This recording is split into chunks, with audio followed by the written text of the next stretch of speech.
Good day. Good day, everyone. It's Dr. Cortez. The lesson natin on feasibility study. We're now in activity number 10. So you're going to write for our asynchronous lesson, for our asynchronous day today, Saturday of November 4. We're going to do activity number 10. So yung ating mga activities ay medyo ticket kasi we don't have the luxury of time. Kaya binibilisan natin. So for this activity, you're now going to write chapter 5. Chapter 5 is titled Financial Study. Ito yung medyo pinakamahirap gawin among the 6 chapters ng iyong PSIB. Kasi ito yung mga numbers, mga amount, computation, kaya it will take time. Now, ang laman ng financial study ay mga reports or financial statement ng inyong mga business. But we'll start with the introduction, the objectives of the chapter, major assumptions. Major assumptions ay ito mga we will put some numbers, percentage dun sa inyong mga amount. Kumbaga, yan, we'll assume some figures para magawa natin yung mga reports. At meron kayong tatlong klase ng report or we call this financial statement. Yan yung gagawin para sa inyong business. The first one, statement of comprehensive income. Yung mga benta, gastos, puhunan, tubo ay nakalagay dito sa statement of statement of comprehensive income. So from the word itself, ang laman nito yung mga income, benta, no? Kasi pag nagnegosyo ka, your first priority is to earn income. Meron ka na itong statement na to. The second one, you will prepare the statement of cash flow.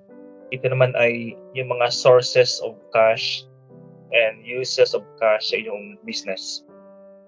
Itong pangatlo, the statement of financial position. Ang laman naman nito ay mga lahat ng property, asset, liability, and capital ng business.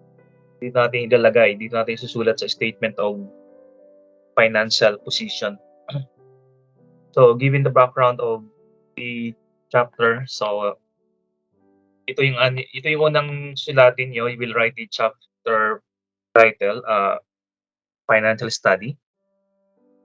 So, the financial aspect of the project feasibility study. So you can solve the same thing with all our past lessons. You can copy, you can use some of the wordings, some of the phrases dito sa aking sample, and write those in your own writings. Okay, so tingnan nyo kung saan pwedeng gamitin dito. Now, if you will edit, if you will revise, so palitan. Kasi example dito sa objectives, so basahin natin. Objectives to make a realistic, complete, and conservative estimate the total cost. So, pare-pareho naman ko yung gagawa ng cost. So, you can, sabi ko palagi, you can always rephrase. You can always rephrase yung mga wordings, no, na ginagamit dito para hindi naman masyadong magkakapareho ang inyong mga sagot. Okay, and so tingnan kung saan pwedeng gawin, no?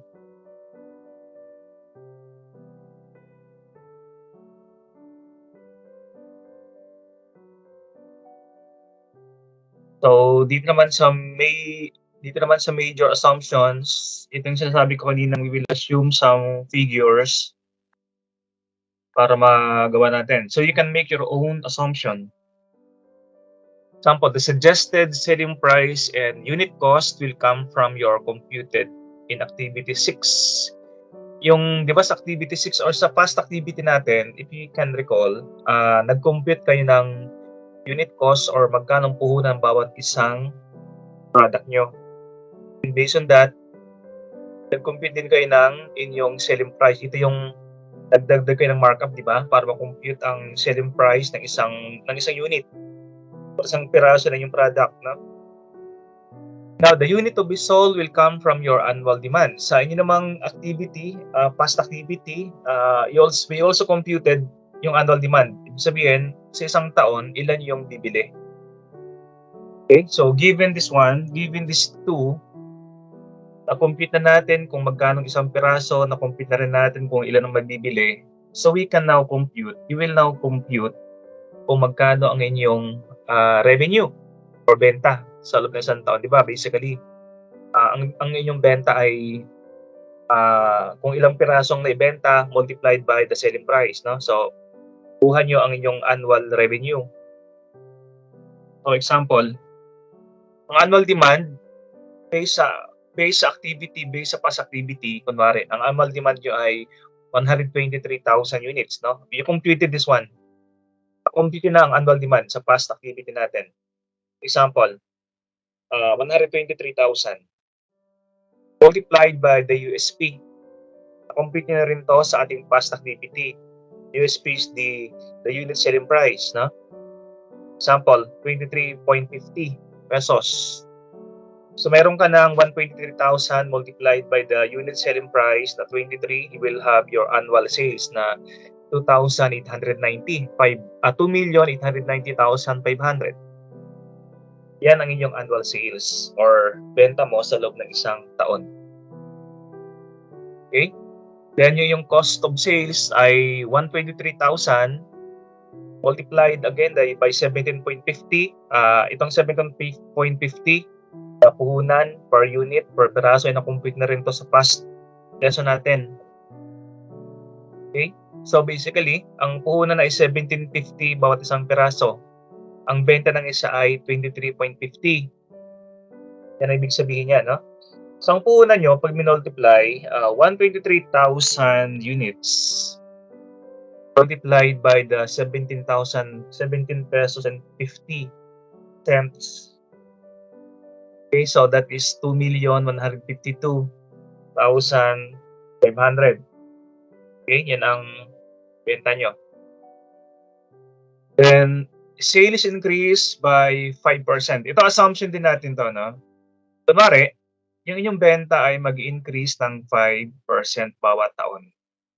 You can assume pwedeng 5%, pwedeng 2%, pwedeng 10%, no? So, that will be your own assumption.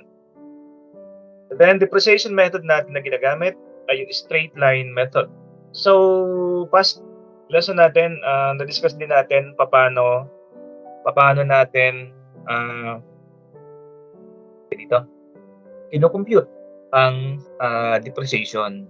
And by the way, pag sinabi natin depreciation, ito yung pag-reduce, pag-decline ng value, pagbaba ng value ng isang equipment like building, computer, delivery van, cars, computer equipment, computers, machine, no? Nagbababa ang value niyan. Dapat yung i-compute yung kanyang depreciation. We have discussed that in our previous lessons, no?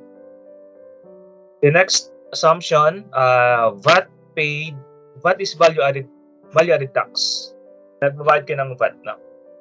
VAT paid is for 11 months, January to February, and VAT for December is paid on the 25th of January of the subsequent year. Pero para una tayong malito, no? Wag niyo nang isama yung VAT.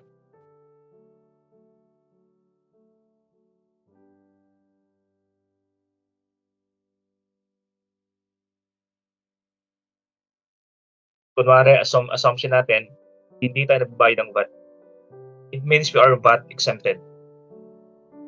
Okay, so next assumption, withholding tax on salaries is payable on April 15 of the subsequent year. So, if you are working, no, yung sweldo mo ay binabayaran mo yun ng tax at ang deadline yan ay April 15 of the subsequent year. Example, yung tax mo for 2023, dapat mo yung bayaran, deadline is April 15 of 2024. Yan ibig sabihin yan, na. Okay, income tax. Ganun din income tax for the current year. Yung income tax ng iyong business ay payable din yan up to April 15 of the subsequent or the following year. Assumption, yung sweldo ng empleyado nyo ay tumataas din ng 5% every year. Na? And utilities expense is paid as it comes due. So, binabayaran yung mga kuryente and tubig ay yung deadline mismo. So, wala tayong advance payment. The last assumption, administrative and selling expense ay tumataas din ng 5% bawat taon. So, assumption lang yan. Sample lang yung mga assumptions, but you can create your own assumption when it comes to sa percentage. Ayan. Okay, so given the assumptions,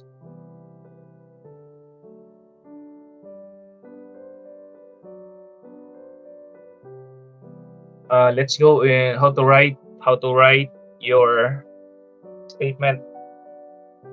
Ang unang sinusulat natin, ang unang piniprepare ay yung statement of comprehensive income. So from the word itself,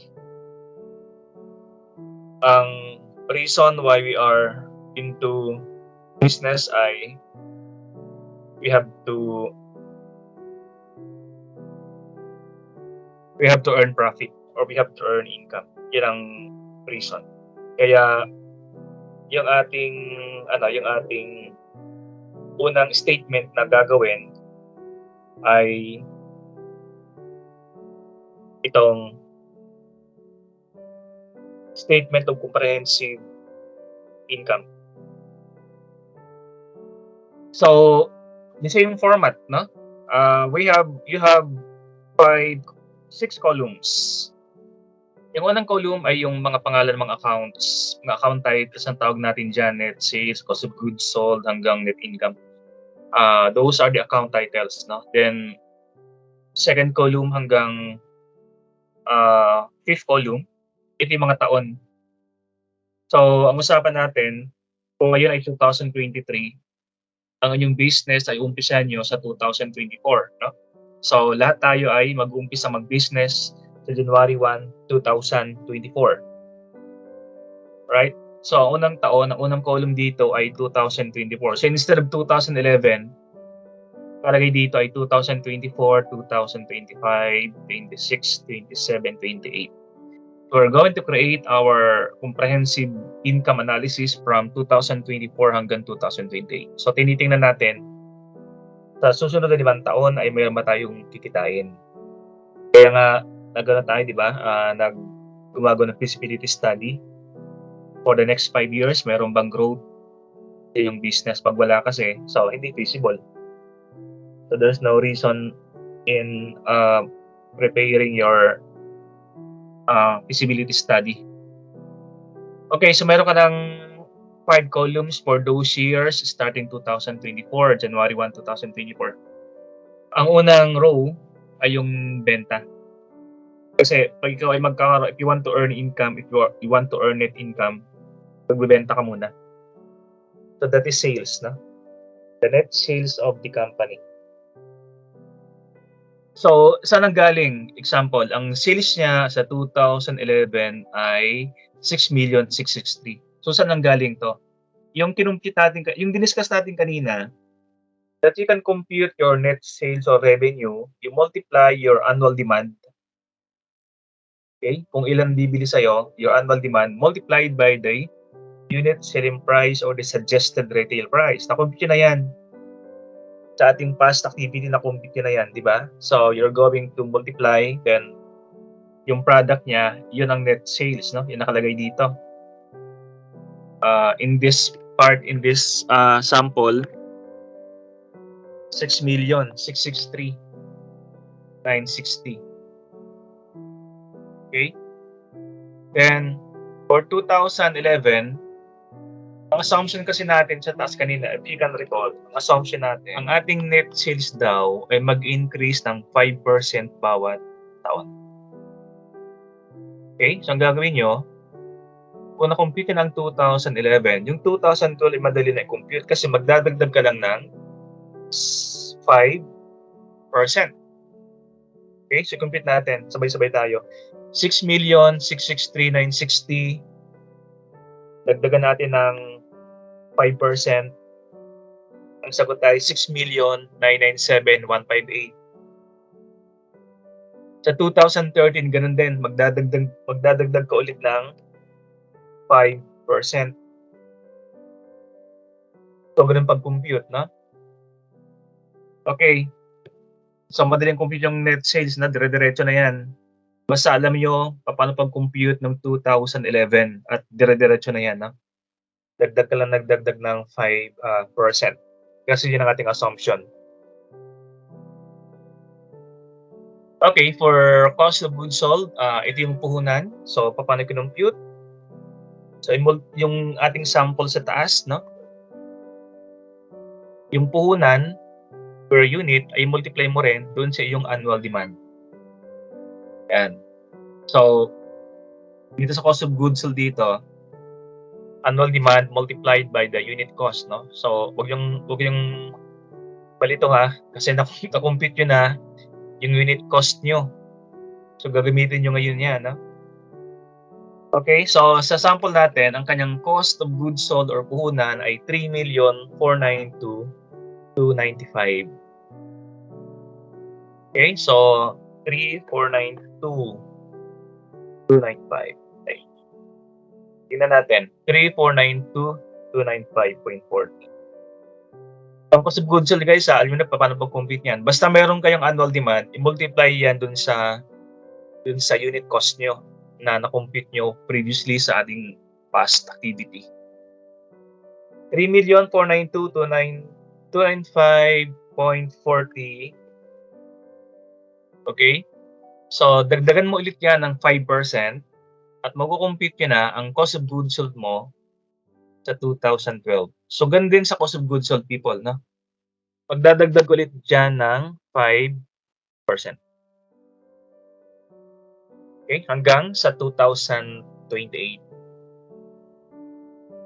Okay, yung gross profit ay madali na lang kasi you will just minus 663,960 minus 3,492,295. Minus mo lang yan, meron ka ng 3,171,664. That is the gross profit, no? So, ibig sabihin, sales minus cost of goods sold is equal to your gross profit. So, ganun siya kadaling i-compute. Okay. So, let's go to the operating expenses. Permits and licenses, ito, actually lang itatanong to sa City Hall kasi mga panelis magtatanong sa inyo eh. Yung mga permits ba ay napuntahan sa City Hall, magtatanong panelis sa inyong ganun. Sabi ko, di ba? Alamin nyo kung magkano talaga ang permit and licenses na inyong babayaran, no? Pag kayo magtatayo ng negosyo nyo, yung inyong negosyo itatayo, alamin nyo kung magkano talaga ang kanyang mga permits na babayaran sa City Hall. Okay? So, dito, 17,877. So, that is renewable. Meron talagang business, di ba? Sa unang taon, medyo malaking babayaran. Pero sa mga susunod na taon, kunti na lang. Pero, taon-taon mo siyang babayaran. Kaya mapapansin mo din sa permit and licenses dito, okay? Pare-pareho ang binabayaran, 17,000. Kasi taon-taon nagre-renew ka, no? Kaya pare-pareho yan. Okay, sa utilities and expense natin, ito yung mga ilaw, tubig, internet connection mo. So, tingnan natin sa taas kung meron kayong assumption para dito. or the utilities. Ito meron, oh. Okay, says okay. The assumption for utilities expense, binabayaran siya pag due date na. Yan. So, wala kayong utang. Ibig sabihin, hindi ka nagkakautang. Kasi binabayaran ka agad yung kuryente. Kaya expense yan, no? So, alamin nyo, no? Magkano yung mga, for example, isang buong taon, magkano yung binabayaran, magkano dapat bayaran sa kuryente, ilaw, at internet connection ng inyong business. Okay? So, magtanong-tanong kayo, no? Mga kapareho yung business, magkano kaya yung babayaran. Hindi eksakto, but at least malapit sa reality kung magkano talaga yung yung utilities. Okay, now pag kayo ay nagrerenta ng pwesto, so meron kayong rent expense, no? So pare-pareho 'yan kasi hindi naman madalas magbago ng renta, di ba? Pero just in case ng magbago, example, sabi nung mataas bawat taon yung rent ng 5%. So i-consider niyo 'yon. Pero pag hindi, if you will think that the rent expense is fixed for the next 5 years, so 240,000.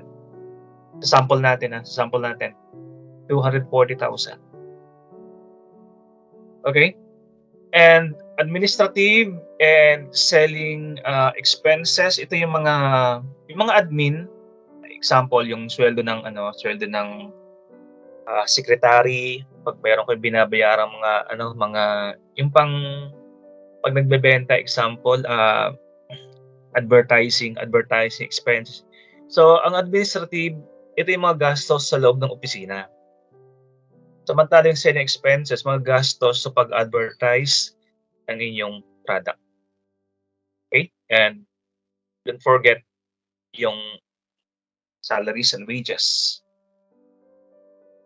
Okay? So, you can compute naman, di ba, kung magkano ang pasweldo nyo. Kasi alam niyo naman na ang minimum wage 110, ilan ang inyong empleyado. So, you compute sa loob ng isang taon, and you will assume na, kunwari, no, tinataas ang mga sweldo. Pagtataas mo ang sweldo ng empleyado mo, so magbabago yan.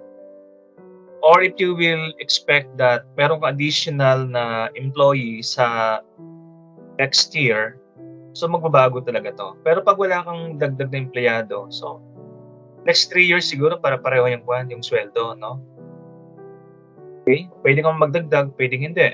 Basta i-justify nyo lang na pwedeng pare-pareho yan kasi hindi ka nagtataas sa sweldo. Pero bihira yung hindi nagtataas sa sweldo. I-assume na magtataas ka ng sweldo sa empleyado mo. Then don't forget the 13-month pay, no? Ang 13-month pay ay hiwalay sa salaries and wages. Yan. Okay, then ang 13-month pay madalang i-compute eh. Kung alam mo ang sweldo isang buwan ng mga empleyado mo, automatic yun ang 13-month pay. Example, ang sweldo ng isang empleyado, 20,000. Ilima sila sa 100,000. So, ang 13-month pay mo ay 100,000. Isang buwan. Kaya nga 13-month pay. No? Okay, supplies expense. Ito yung mga ginagamit sa loob ng opisina nyo. Mga bond paper, folders, ayan. Ang depreciation, ito na-discuss na natin nakaraan. So take note guys, no, ang depreciation ay pare-pareho kasi straight line ang ating ginagamit. So anong dinidepreciate natin? Yung lahat ng mga property nyo na fixed like building, equipment, delivery equipment, computer, furniture, no? Lahat ay bawasan nyo taon-taon. Kasi ibig sabihin ng depreciation, that is the decline in value of your property sa loob ng isang taon. So ito, total depreciation expense, no? 15,528. Okay, i-total mo ang lahat ng iyong expenses, no? From permits hanggang depreciation, the total is 2,005. Ang gross profit ay 3 million. So, i-minus mo. 3,171,000 minus 2,000,005. Okay? Ang sagot diyan, ang difference ay tinatawag nating net income before tax. So, ang sagot dito ay 1,166,000. Net income before tax. Siyempre, magbabayad tayo ng tax. Hindi pwedeng tayo magbayad ng tax kasi sisingilin ka ng sisingilin ka ng BIR, hahabulin ka ng habulin ka ng BIR na. So ang ating net income before tax ay 1,166,000, 1,166,386.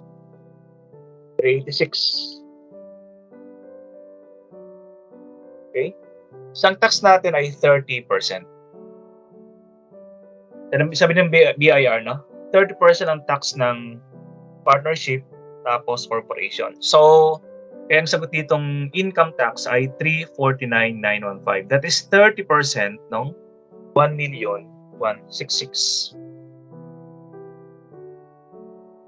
Right? Then, just get the difference. 1 million, bawas ang tax, ang natira, 816,000. 816,470 ang net income. So, itong net income na 816, ito yung paghahati-hatian ng 5 magkakasosyo sa negosyo. So, if you can recall guys, itong Kalye 8, ang magkakasosyo dito ay limang tao na nag-contribute ng ting 800,000, di ba sila? So, unang taon, ang kanilang paghahatian ay 816,470. So, divide nyo, no? 816,470 divided by 8. So ba't 8? Divided by 5 na. 816,470.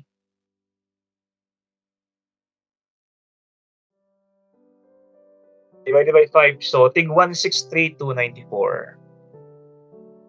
Yan ang kanang hatian, no? Sa loob ng isang taon. 163,294.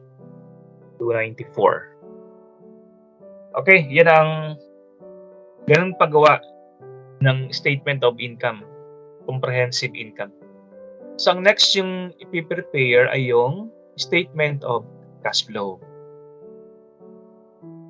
So, take note guys, no? Yung income statement, meron siyang title, no? Yung pangalan ng business niya, example, Kalye 8. Second line, you write the phrase statement of comprehensive income. Okay, then, comparative analysis na ang nakalagay dyan. Pero rin sa statement of cash flow, meron kayong title, pangalan ng company, then second line, statement of cash flow, then third line, comparative analysis. So, you will notice, ganun din yung format, no?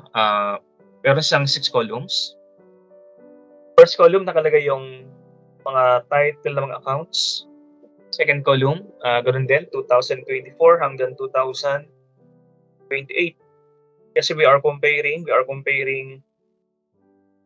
those years, no? Kung tumataas ba or meron bang growth sa iyong company. Meron tayong ginagawang comparative analysis na year in, year out. Okay. So basically, ang statement of cash flow ay nakalagay dito, yung pinanggalingan ng pera tapos yung pinagamitan ng pera. The cash outflow, the cash inflow, and the cash outflow. Then we compare, no? Pumasok na pera tapos lumabas na pera, ang difference, yun ang pera mo. Yun ang cash balance mo. Okay, so unahin natin yung mga pera nang galing sa operation nyo. Operating activities. Ang operating activities, ito yung mga transactions mo na connected sa negosyo. Kasi may mga perang hindi nanggaling sa iyong negosyo. Okay, so cash flow, the title is the cash flow or operating activities. So, lahat ng transaction sa iyong negosyo na pinagamitan ng pera, pinanggalingan ng pera, ilagay natin dito. Okay, sa 2011 muna. Cash sales. Okay, cash sales nanggaling 'yan sa pera, cash, saan nanggaling 'yan? Yung iyong income statement kanina, if you can recall, 663,960. Ilagay mo dito yung amount. Yan. Okay, then sabi natin kanina yung input, yung VAT, huwag na nating isama, huwag nating pansinin yung VAT, no? Diretso tayo sa purchase of inventories. So lahat ng VAT, lahat ng connected sa VAT, huwag muna natin i-consider muna, no? So diretso tayo sa purchase of inventories. So bumili ka ng inventories. So ibig sabihin, ito yung perang ginastos mo sa pambili ng mga inventory. Ibig sabihin, yung mga stock, no?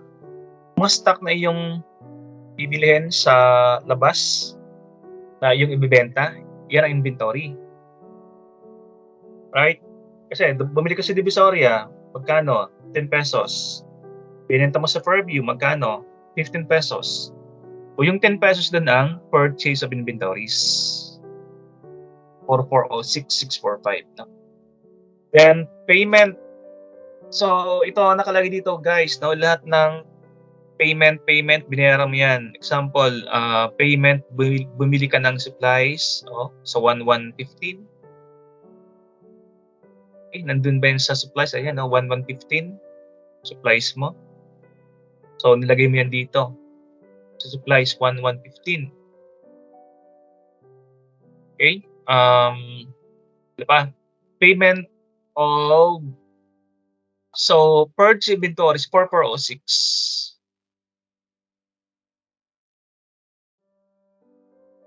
Payment of utilities. Payment of permits and licenses, 17,877. So, nanggaling din sa taas yan. 17,000. Yan. Then, payment of licenses, utilities. Okay? Payment of utilities na nanggaling. So, tingnan mo sa taas. May utilities expense ka din doon. Ayan, 89,928. Okay? Rent. So, ito, mga nandito, nanggaling to doon sa taas. Kasi expenses yun, binayaran mo. Kaya, payment. Yung payment of VAT, wag na natin isama. So, therefore, lahat ng positive, ibawas mo dyan yung lahat ng nakaparenthesis. Ang natira, we call that the net cash provided by operating activities. So, 431,438. Ibig sabihin, 663 plus 799, okay?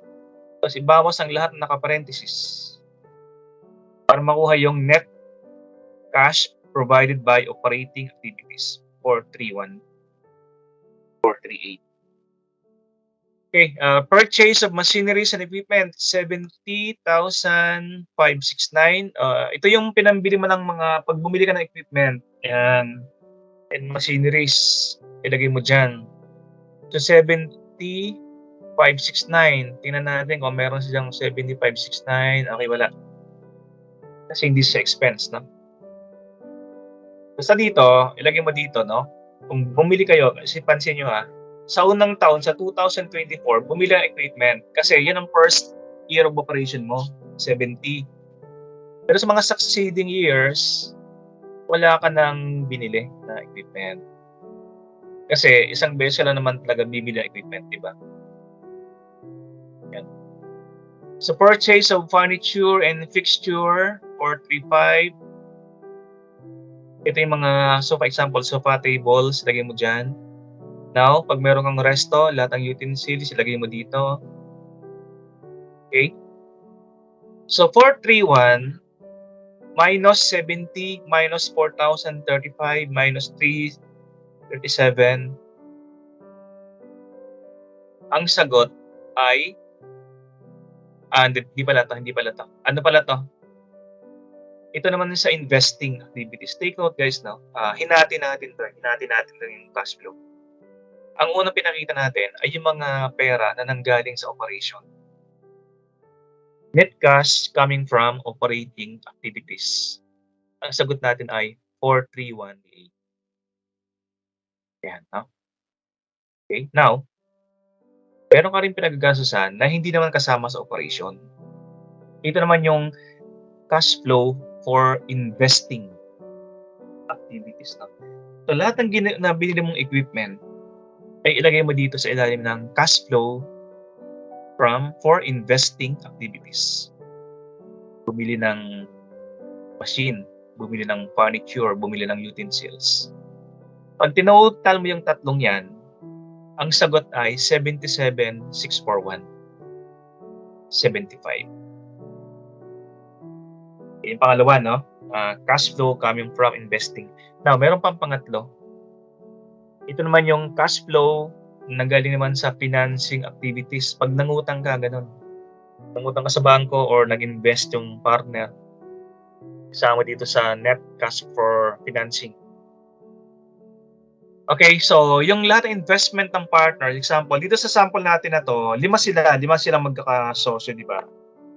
Tapos, bawat isa nag-contribute ng 800,000 pesos.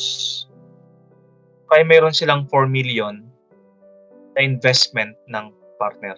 O tandaan nyo ha, itong 4 million, ito yung investment nyo nung umpisa.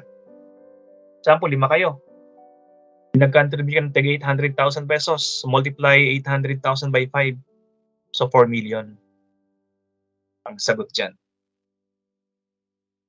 Okay, now, pag kinumpute na natin, ang ending balance mo ay, ang ending balance ng iyong cash ay 4,353,796. Okay, so paano siya nakuha? Itong unahin natin, 431,438. I-calculator nyo ha. 431,438.25. Okay? Minus 77. Bakit minus? Kasi positive. Kasi negative siya. Naka-parenthesis lang. Minus 77,641.75.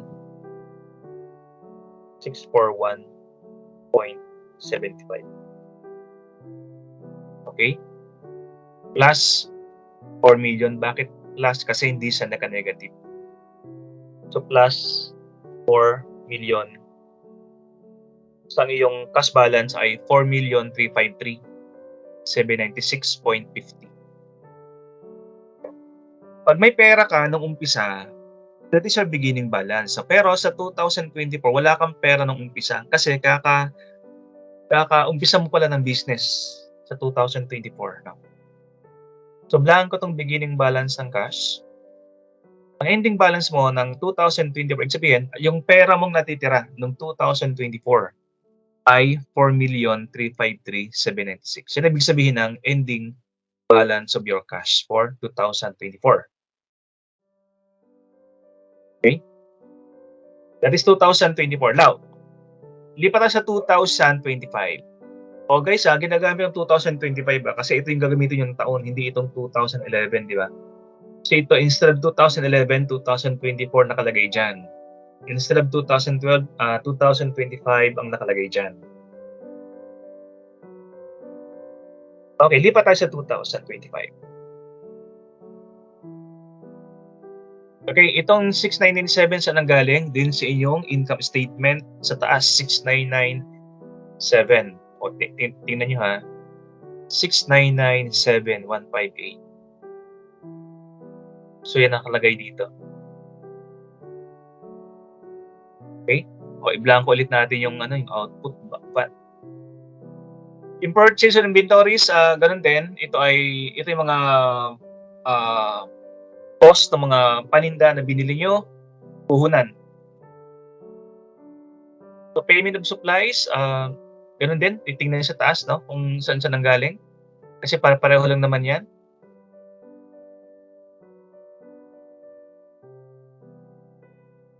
Okay, so salaries 1,368, so nanggaling sa taas. Payment of income tax. Okay, sa 2012 meron ka ng payment of income tax Sa 349,915. Saan nanggaling itong 349? 'Di ba sabi natin, yung tax ng 2011, binabayaran mo 'yan sa 2012 na. Eh, meron kang 349,915. So tingnan niyo, ang tax natin ng 2009, 915. Kung sabi natin, binabayaran mo 'yan sa 2012. Eh, nakalagay dito, 2012, 349,915. Okay? So gano'n din, i-minus mo ulit 'yan tulad ng ginawa natin sa column ng 2011. And sa 2012 hanggang 2014, you will notice blanco siya, 'no? Wala tayong equipment kasi sabi natin, bumibili ka ng equipment and furniture and utensils sa umpisa pa lang ng iyong business. Hindi ka naman taon-taon bumibili, di ba? Kaya blanco 'yan. Pero lang kung you're expecting to purchase no additional machine. But we assume na first year ka lang bumili ng mga equipment. So ganun din 'yan, guys, no? Ganun din itong net cash flow paano nakuha. Ito siya, 13,277,1,880. Dito ka lang naman kasi magkakaroon ng ng from investing tapos from financing sa unang taon. Pero dito wala na. Okay, so bawat taon meron kang ending balance of cash. So ang title ng report na yan ay Statement of Cash Flow. Napakita saan nanggaling, saan ginamit ang pera ng business para malaman mo kung magkano iyong natitirang cash or cash balance.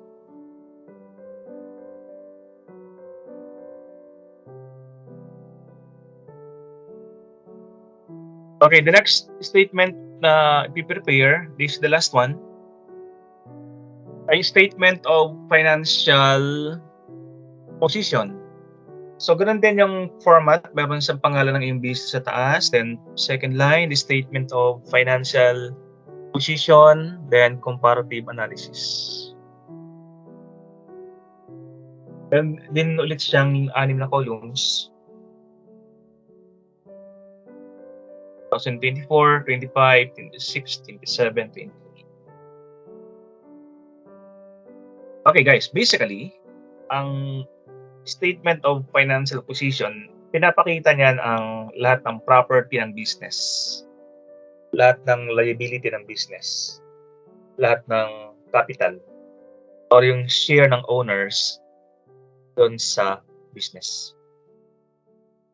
Okay? So, una natin nilagay yung mga asset. No? Lahat ng ari-arian property ng business, ilagay natin sa asset. No? Sa unang-una, meron kang cash. Pagkanong cash mo? 4,353. Okay? Dito nga pala sa kanina, sa statement of cash flow, I forgot.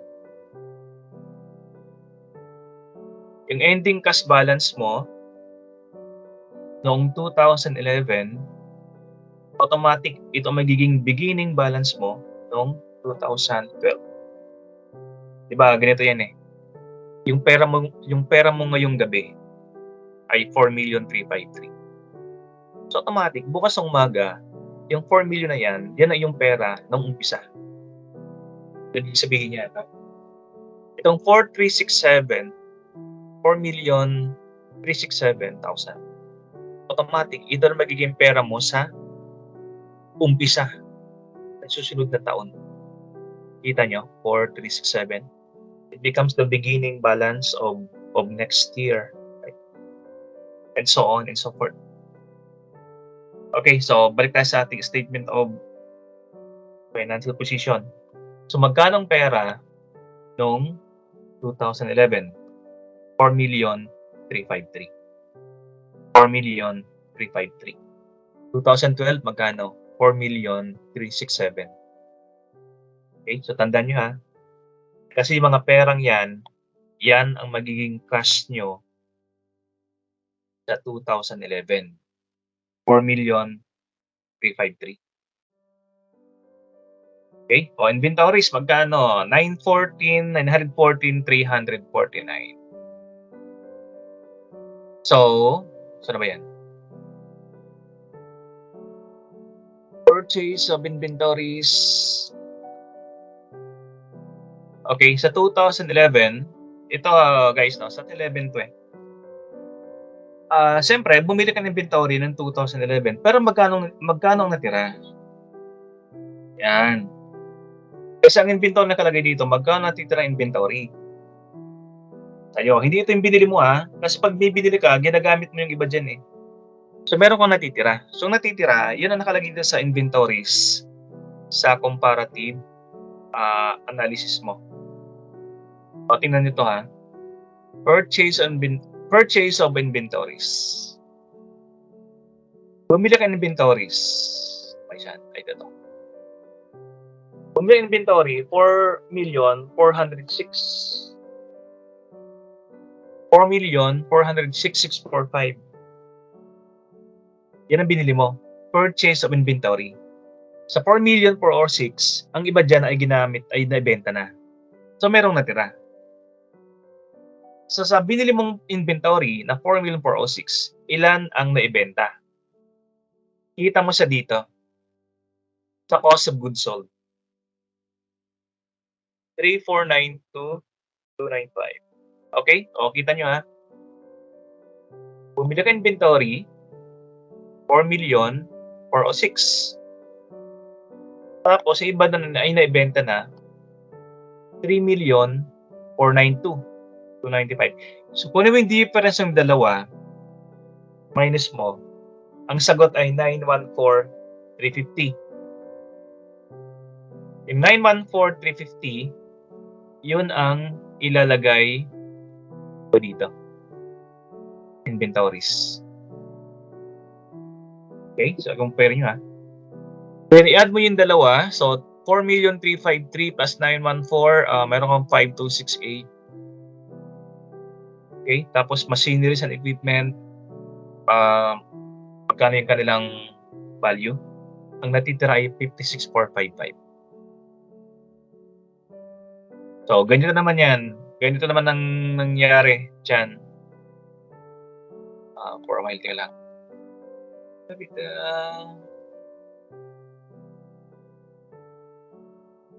Dito tayo sa machineries. Machineries.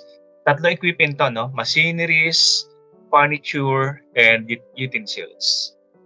So, paano nag-arrive sa 56,000, 3,000, tapos 2,430? Ito ang titirang value ng mga yan pagkatapos ng 2011. Ibig sabihin, nabawasan na. Bawas ng kanilang value, no? Kasi, tingnan itong equipment. Ang natitirang value ay 56,455. Ibig sabihin, nagamit na kasi. 56,455 equipment, no? Tingnan mo dito. Bumili ka ng equipment, 70,569. Okay? Yan ang purchase of equipment. Pero kanina, sa ilalim, 56 na lang. So, bakit 56 na lang? Kasi nababawasan nga. Meron siyang depreciation. Okay? So, magkano depreciation? O, merong depreciation expense dito. Ayan. 15,000. Sabihin, kung bumili equipment ng 70, i-compute mo ang kanyang depreciation. Diba? Para makuha mo ang kanyang natitirang value.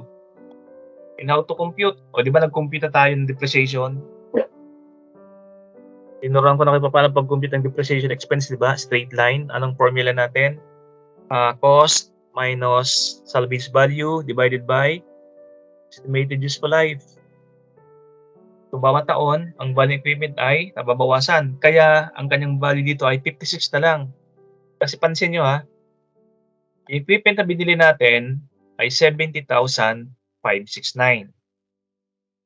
Then, nag-depreciate tayo, kaya ang ating natitira na equipment ay 56 na lang. Yan, 56 na lang natitira. Sa labas siya. Yan. So, ganoon din sa furniture, tapos sa utensils. Mabawasan yung kanilang value, no? Because of depreciation. And take note, guys, no? Kung tingnan nyo to, Total mo sila, 56 plus 3 plus 2, that is 62,000. Okay, itong VAT payable, wag na nating isama. Pero itong income tax payable ay isama nyo. 349,915.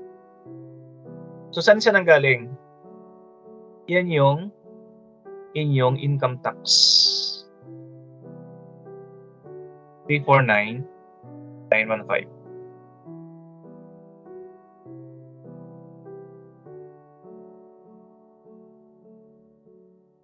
Okay, so the last part ay yung partner's equity.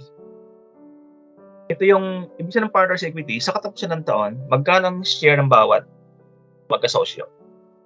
If you can recall, silang 5, si Rico, si Villanueva, Almotero, Acabo. 5 sila, di ba? Sila nag-contribute ng tig 800,000. Tama ba? Tig 800,000 pesos. Kapit natin, 800,000 plus 5. So, 4 million. 4 million yung kanilang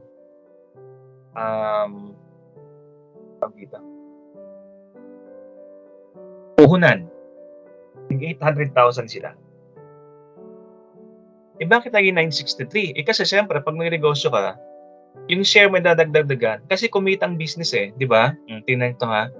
Magkano paghahatian nila? Sabi natin kanina, ang paghahatian nila ito, yung net income. Net income, 816,470. 816,470. Divided by 5, kasi 5 sila. So, bawat isa ay merong share na 163,294. 816,470 divided by 5 equals 163,294. Ibig sabihin, bawat isa nila ay may share sa income na 163,294. Plus yung kaninang puhunan nila, 800,000 sila. Kaya nag-arrive tayo sa 960,294.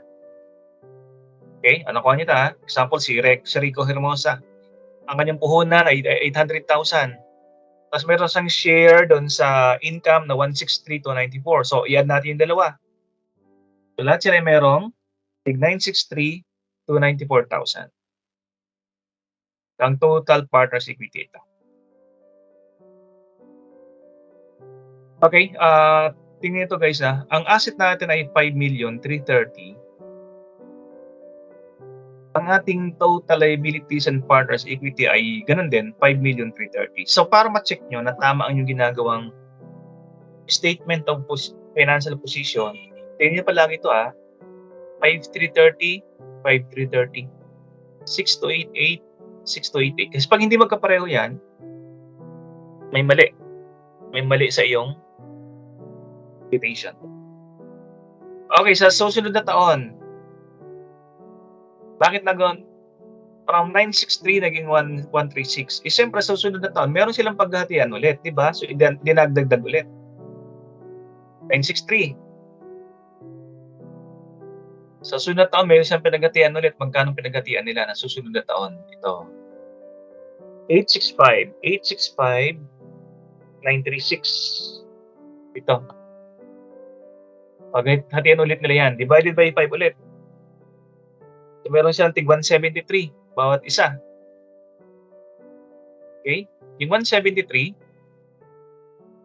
idadagdag ulit doon sa kanilang kita or share na 963,294. Kaya nag-arrive sila sa 1,136,481.